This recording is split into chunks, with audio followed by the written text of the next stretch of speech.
Today I'm going to show you some of my shoe attachments. These are really neat custom machined pieces for the shoe manufacturing industry.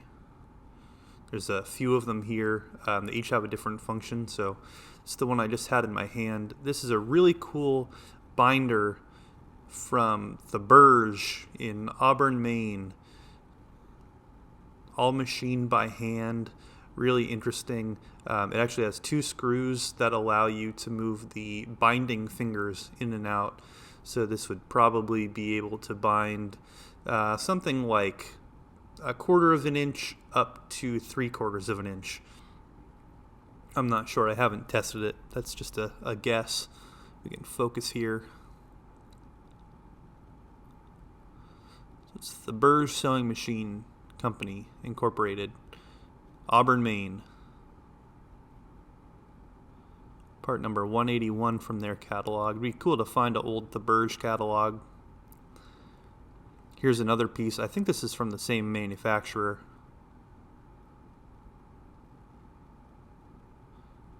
Atheberge, Auburn, Maine.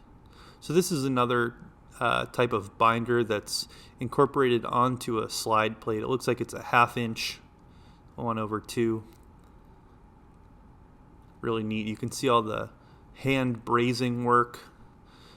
This one's actually, like I said, built right into a slide plate that would have gone onto probably a Singer 47 or maybe a 153 right on the arm. It would just slide in right just like that. This little finger here, I'm guessing is just to pull the slide plate in and out, but it could have been for the leather binding to wrap around, go around that spring, and then into the binding fingers. Just another really cool piece of engineering. Really, really well made.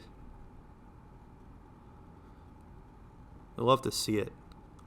Maine had such a cool history of shoe manufacturing, and so along with that came all of the secondary industry, and there would have been a whole bunch of shoe attachment manufacturing companies all throughout New England. Cote Brothers in Lewiston, Auburn, Atheberge in Lewiston, Auburn. I think this is another Atheberge product. This would have been a seam allowance guide for a post bed machine, something like a Singer 55W. Would sit on the back of the post like that and just give you an automatic edge for your seam. This is a really, really nice piece. It's so cool. Spring loaded. Wow.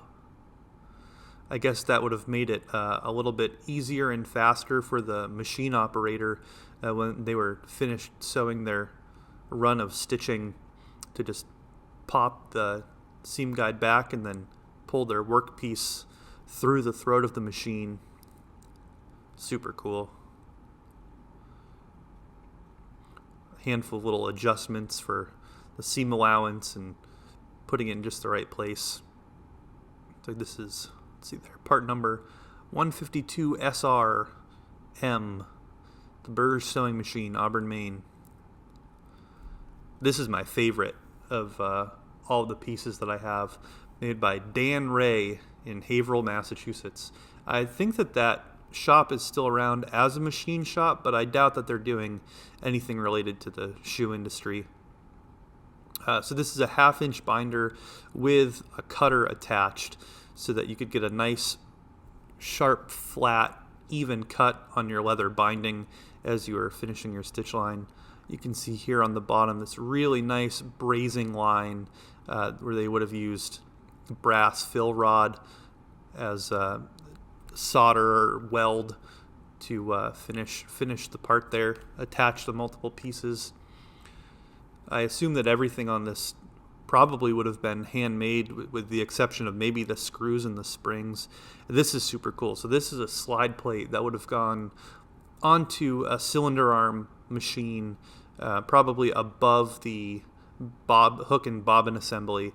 So yeah, just go onto the arm like that, and then you would be able to mount the attachment directly to the slide plate. It would give it a lot more rigidity, and it would place it in the same position every time when you had to replace a bobbin. Just such a cool piece to think about. One of my favorite parts is that they actually have a cutout here for where the razor blade dips down, so you get a nice cut all the way through without messing up your razor blades. Just such a interesting piece of engineering, and you'll find these from a number of different manufacturers. I think I have a similar one from Atheberge. That's a 1-inch binder. I know I have a couple of Cote brothers binding attachments and feed plates and different things like that. This stuff actually all came out of used parts containers from Cote Brothers sewing machines, which was in Turner, Maine, most recently.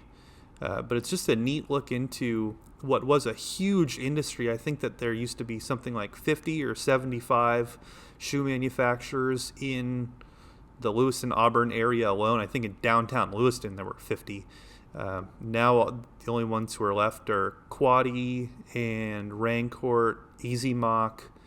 There might be one or two more, but it's just about it. A once flourishing industry. So there's some cool shoe machine attachments for you to look at. Thanks for joining me.